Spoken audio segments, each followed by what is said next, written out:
مشاهدينا متابعينا الاعزاء، بعد نهايه مباراه شباب العز الى جانب الفرسان، استضيف في هذه اللحظات النجم الحاصل على جائزه افضل لاعب الكابتن خالد بركه.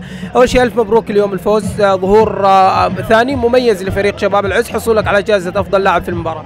اول شيء بسم الله الرحمن الرحيم، الله يبارك فيك حبيبي ويسعدك.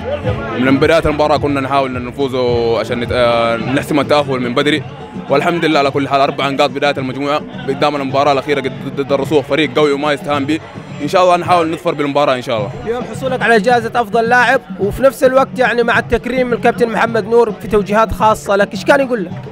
انا كان يعطيني توجيهات لهجمه معينه، ولكن الحمد لله على كل حال، وان شاء الله القادم افضل. هذا افضل لاعب لك لما يجيك توجيه من الاسطوره الكابتن محمد نور وهو يكرمك. نعم والله شعور ما يوصف، ولو انا كنت اتمنى اللحظه دي من فتره. الحمد لله اول مره يمكن اقابل الكابتن، والله يعطيه العافيه ما قصر، اعطاني كلام ان شاء الله نستفيد منه قدام ان شاء الله. باذن الله. الله يعطيك. متواجدك، شاكرين لك اتاحه الفرصه، نتمنى لكم التوفيق. الله يعطيك العافيه حبيبي جميعا ان شاء الله.